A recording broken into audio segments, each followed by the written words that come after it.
நம்மளை தேடி வந்த எல்லா தெய்வங்களுக்கும் சரி, தினமுமே வீட்டில் ஒரு திருவுருவ படம், ஒரு விளக்கு மட்டும்தான் வீட்டில் இருக்கு அப்படின்னு சொன்னாலே அங்கே தெய்வ சக்தி வந்துடும். அப்போ அவங்களுக்கு ஏதாவது ஒரு ஆகாரம்னு வைக்கணும். ஒரு நீர் குடுவையாத பூ போட்டு வைக்கணும், அல்லது பச்சை கற்பூரம் போட்டு வைக்கணும், ஏலக்காய் போட்டு வைக்கணும், பாலில் ஒரு தேன் கலந்தோ, பனங்கள் கண்டு கலந்தோ, கல்கண்டு கலந்தோ தெய்வத்திற்கு ஒரு ஏதாவது ஒரு ஆகாரங்கள், நீர் ஆகாரமோ அல்லது ஆகாரமோ கண்டிப்பாக வைக்கணும். வாரத்திற்கு ஒரு தடவையாவது ஆகாரம் வைக்கணும். முந்திரி பருப்பு, திராட்சை, உடைச்ச கடலையாவது வைக்கணும்.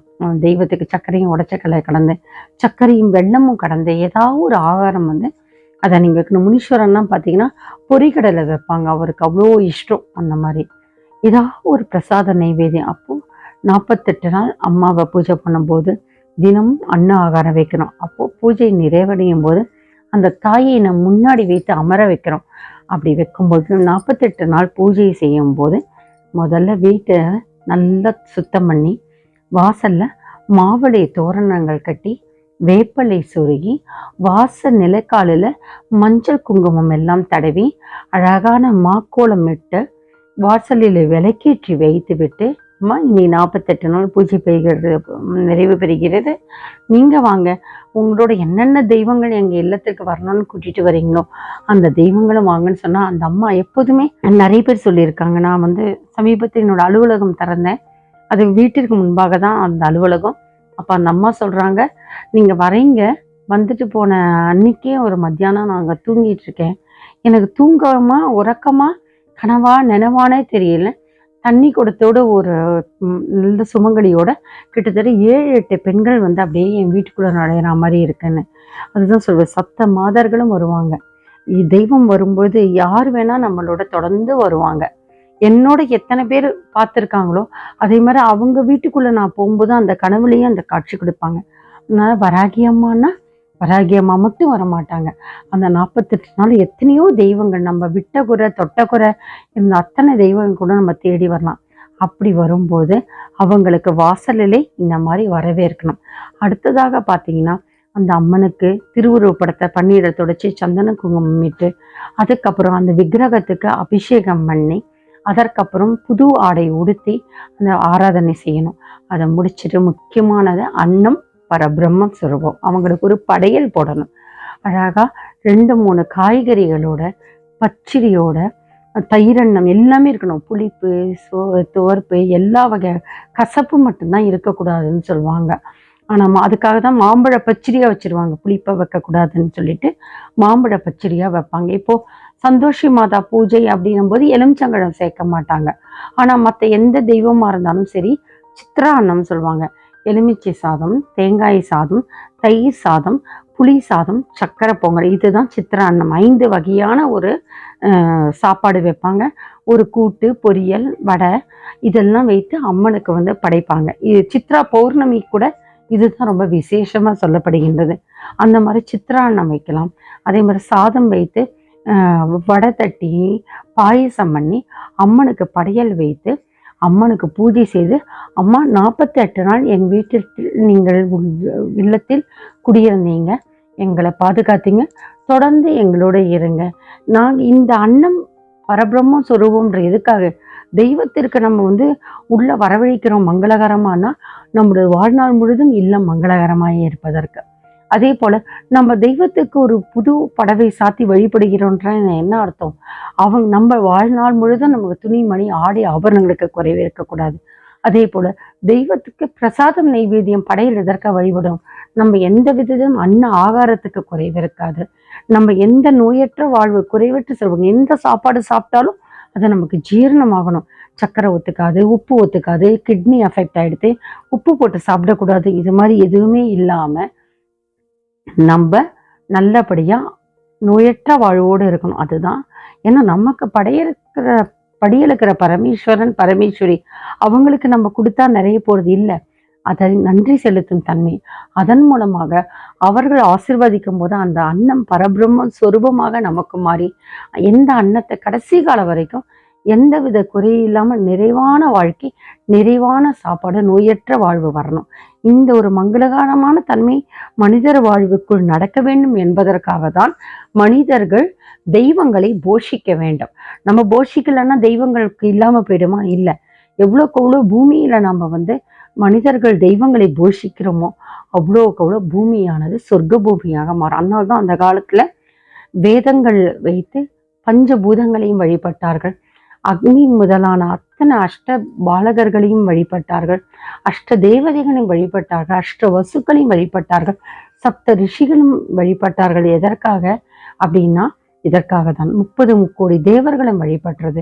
மும்மூர்த்திகளும் அதற்குரிய பெண் தெய்வங்களும் எதற்காக வழிபடுகிறார்கள் என்று சொன்னால், இந்த பிரபஞ்சத்தை காக்கின்ற சக்தியை நாம் என்ன செய்யணும்? சாந்தப்படுத்தும் போது அந்த ஒரு அமைப்பு சாத்வீகத்தை கொடுக்கும்போது நம்மும் அமைப்பாக இருப்போம். அடிக்கடி பார்த்தீங்கன்னா இந்த யூடியூப் சேனல்ல சொல்லுவாங்க, இப்போ சமீபத்தில் கூட ஒரு இயற்கை சீற்றம் வரும் பொழுது, அம்மா ஏமா இப்படி பேரழிவு நடக்கிறது அப்படின்னு. அதுக்காக தான் முன்னோர்கள் இந்த மாதிரி ஒரு அமைப்பை வகுத்து வைத்தார்கள். ஒவ்வொரு தேவர்களையும் அந்தந்த நேரத்திலே யாகங்கள் செய்து ஹோமங்கள் செய்து வழிபட்டு குளிர்வித்து அவர்களை சாந்தப்படுத்துகிறார்கள். அதே மாதிரிதான் இல்லத்திலும் தெய்வங்களை வரவேற்கணும், குளிர வைக்கணும், சாந்தப்படுத்தணும். அவர்கள் நம்மோடு நிரந்தரமாக தங்க வைக்கிறதுக்கு தான் இந்த 48 நாள் வழிபாடு.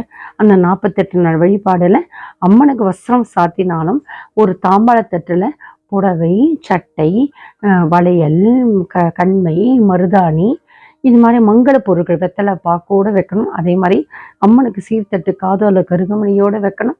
கலசம் வைக்கணும்.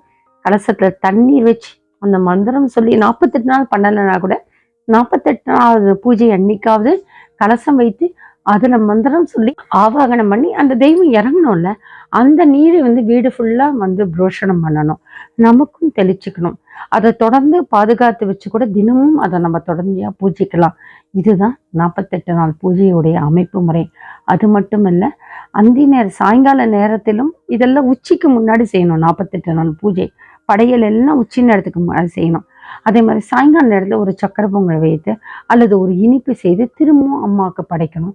அதே போல அருகில் உள்ள கோயிலில் சென்று அந்த வராகியம்மன் இருந்தாலும் அல்லது வராகியம்மன் நினைத்து கொண்டு பக்கத்துல எந்த சக்தி கோயிலுக்கு 48 நாள் நீங்க வழிபாடு செஞ்சீங்களோ அந்த அம்மாவுக்கு அன்றைக்கோ அல்லது அடுத்த நாளோ உங்களுக்கு இந்த பூஜை அமைப்பு இருக்கிறதுனால அன்னைக்கு செய்ய முடியாதுன்னா அடுத்த நாள் அங்க அம்மா கிட்ட அபிஷேகத்தை ஏற்பாடு பண்ணி புடவை சாற்றி அபிஷேகம் பண்ணி பக்கத்துல இருக்க வராகியம்மா கோயிலா அல்லது ஆதிசக்தி அன்னை எந்த கோயிலா இருந்தாலும் அங்கே சென்று நம்ம வழிபடுவலாம். இல்லாட்டி சப்த கன்னிகளை வந்து செங்கல்ல வைத்து வழிபாடு வச்சிருப்பாங்க, அங்க கூட போயிட்டு நீங்க அடுத்த நாள் வந்து பூஜை செய்யலாம். 48 நாள் இல்லைன்னா 49, 50, 51 நாளுக்குள்ள நீங்க வராகியம்மா சன்னிதினியோ அல்லது அருகில் இருக்கின்ற இறைசக்தி ஆற்றல் இருக்கின்ற அந்த பெண் தெய்வம் இருக்கின்ற கோயிலுக்கு சென்று பூஜையை முடித்து வழிபட்டு, அது மட்டும் இல்லாம 48 நாள் என்னோட பூஜை பண்ணேன், என்னோட இருந்தீங்க, தொடர்ந்து என்னோட இருங்கன்ற வரம் கேட்கணும். அதுதான் வாய் விட்டு கேட்கணும் தெய்வத்துக்கிட்ட மட்டும். அவங்களா செய்ய மாட்டாங்களான்னு தான் கேட்கக்கூடாது. நம்ம என்ன நினைக்கிறோமோ அதுவாக மாறுகிறோம் தான். அதே மாதிரி நம்ம நன்மையோடு நினைக்கும் போது அந்த அம்மா என்றைக்கும் நமக்கு வலிமையை தருவாங்க, வரங்களை தருவாங்க. அதுதான் வராகி அம்மாவோட சிறப்பு அம்சம். 48 நாள் பூஜையை இப்படிதான் நிறைவு செய்யணும். முடிந்தா அந்த 48வது நாள் அன்னைக்கு பெண்களுக்கு சுமங்கலை பெண்களை ஒரு கணக்கு வச்சு 5, 7, 9, 11, 18, 21, 48 பெண்களை கூட வர வச்சு நீங்க வந்து ரவிக்க துணி வச்சு வெத்தலை பாக்கு கொடுக்கலாம், அல்லது புடவை வைத்தும் வெத்தலை பாக்கு கொடுக்கலாம். உங்களுடைய வசதிக்கு ஏற்ப அவங்களையும் உள்ள அழைத்து அவங்களையும் வராகியம்மாவோட அஷ்டோத்தரம் சொல்ல வைத்து நீங்கள் பூஜை செய்யும் போது அவங்களுக்கும் உணவளித்து நீங்க வந்து உங்களால முடிஞ்ச சுமங்கலை பெண்களுக்கும் சரி, கன்னியா குழந்தைகளுக்கும் சரி, நம்ம இல்லத்துல வழிபாட்டுல மட்டும் நீங்க வந்து எந்த ஜாதி மதம் பார்க்கணுன்றதே கிடையாது. எத்தனையோ பேர் வந்து இஸ்லாம் மதத்தை சேர்ந்தவர்கள் கூட வராகியம்மா வழிபட்டுட்டு தான் வராங்க, கிறிஸ்துவ மதத்தை சேர்ந்தவங்க வழிபட்டு வராங்க. உங்களுக்கு அருகில் இருக்கவங்க நீங்க அவங்க உங்க பூஜையில கலந்துக்க இஷ்டப்படும் பொழுது நீங்கள் ஜாதி மதம் இனம் பார்க்கவே வேண்டாம்.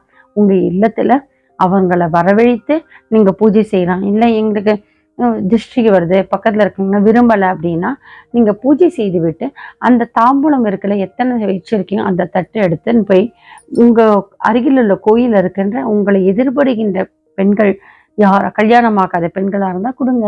அவங்களுக்கு உங்களுடைய அந்த பூஜையினோட முகத்துவத்தால் கல்யாணம் ஆட்டும். கல்யாணம் ஆனவங்களா அவங்களுக்கு கொடுக்குறாங்க. அவங்களும் வந்து உங்களை ஆசீர்வாதிக்கட்டும். பெரியோர்கள் யாரா வயதுல மூத்தவர்கள் யாரா இருந்தாலும் சரி, அவங்கள சுமங்கலியா இருந்தாலும் சரி, கணவர் இல்லாதவங்க பெரியோர்கள் வாழ்ந்து அனுபவித்திறனா இருந்தாலும் கூட சரி, தவறே கிடையாது. ஒருத்தரை விட்டு ஒருத்தர் கொடுக்கணுன்றதே கிடையாது. அம்மா இந்தாங்க இந்த தாம்பூலம் உங்க வீட்டுல இருக்க பெண்ணுக்கோ மருமகளுக்கோ கொண்டு கொடுங்கன்னு சொல்லலாம். யாரையும் நம்ம ஒதுக்கி விடக்கூடாது. யாருக்கு வேணா நீங்க தாம்பூலம் கொண்டு சென்று, ஏன்னா எந்த ரூபத்துல தெய்வம் யார் ரூபத்துல வந்து நம்ம அம்மா வந்து நம்மளுடைய தாம்பூலத்தை வாங்கிப்பாங்கன்னே தெரியாது. அதுதான் 48 நாள் பூஜை நிறைவு செய்கின்ற மனை. எங்க அம்மானா எந்த பூஜை பண்ணாலும் இப்படிதான் செய்வாங்க. அதோட பழக்கத்தோட அம்சம்தான். ஆடி வெள்ளிக்கிழமை ஆடின்னா அவ்வளோ எடுத்துட்டு போவோம். தட்டுல வெத்தலை பாக்கு பழத்தை பெரிய தட்டுல அங்க இருக்க எல்லா சுமங்கலிகளுக்கும் அம்மா கொடுப்பாங்க. அந்த பழக்கம்தான் எனக்கு இன்னைக்கும் என் வீட்டுல யார் முதலாக வராங்களோ அவங்க எல்லாருக்கும் ஒரு சீலையோட உண்டு. ஏன்னா பூவாடக்காரி வருகின்றது. சமீபரமாக இருக்கிற எல்லைனாலே பூவாடக்காரி வழிபாடு தான். அப்போ சீலக்காரி கொடுக்குற போது அந்த தெய்வமே எனக்கு வரா மாதிரி, எனக்கு என் வீட்டுக்குள்ள யார் நுழைந்தாலும், ஏன்னா யாரை பார்த்தாலும் அவங்க கிட்ட இருக்க சாமி என்கிட்ட பேச போறாங்க. அதனால யார் வந்தாலும் அவங்க ஒரு தெய்வத்தினுடைய அம்சமா தான் பார்ப்பேன். அவ்வளோ சீக்கிரம் யாரும் என் வீட்டு படி ஏற முடியாது. நானும் அவ்வளோ சீக்கிரம் போக மாட்டேன். அப்படின்னா என்ன அர்த்தம்? அந்த தெய்வ சக்தி அமைப்பு இருந்தாதான் அந்த அமைப்பு அமையும். எப்போ அந்த தெய்வ சக்தி அமையும்னா, உள்ளொன்று வைத்து புறமொன்று பேசுவார் உறவு களமாமே வேண்டும். நம்ம கெட்டவங்களா இருந்தாலும் நம்ம வம்பு பேச வேண்டாம். வராகி அம்மாவுக்கு வம்பு பிடிக்காது.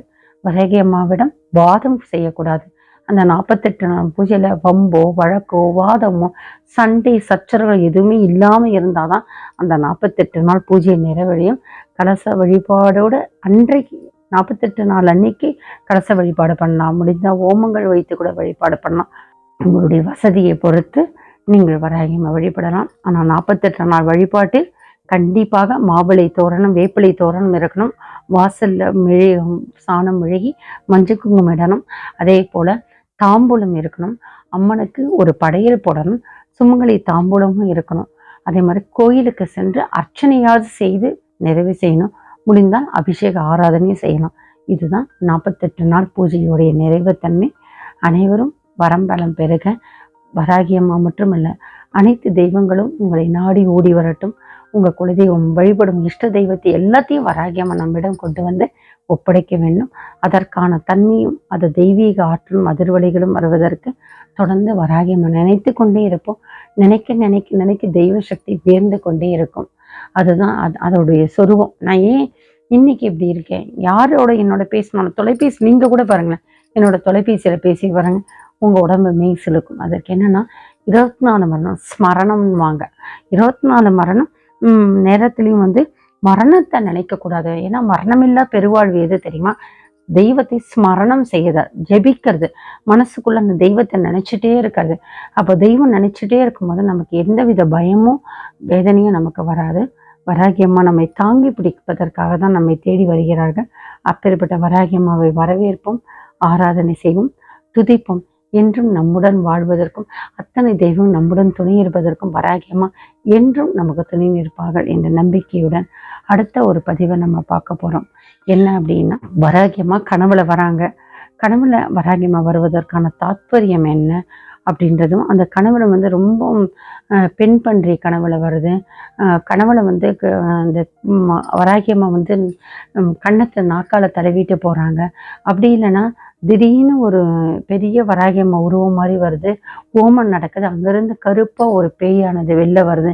இதுக்குன்னு என்ன அர்த்தம் அப்படின்னு கனவுல வராகி அம்மாவை காட்டுகின்ற அறிகுறியை பத்தி நம்ம அடுத்த பதிவுல பார்க்கலாம். அது வரைக்கும் வராகி அம்மை நினைத்திருப்போம். இது போன்ற தொடர் பதிவுகளை நீங்கள் காண வேண்டும். உங்களுடைய சந்தேகங்களும் நாங்கள் தீர்க்க வேண்டும் என்று ஆசைப்பட்டு விரும்பினால் இந்த பதிவினை நீங்க வந்து லைக் பண்ணுங்க, ஷேர் பண்ணுங்க. தொடர் பதிவுகளை காண்பதற்கு மகாவராகி டிவியை சப்ஸ்கிரைப் பண்ணுங்க. தொடர்ந்து இணைந்திருப்போம். பல நல்ல தகவல்களை அரிய ஆற்றல்களையும் அற்புத சக்திகளை வராகி அம்மாவை பற்றிய அனைத்து விதமான அதிசயங்களையும் நம் வாழ்வில் பெறுவோம். ஓம் சக்தி. ஜெய் கணேஷா, ஜெய் வராகி.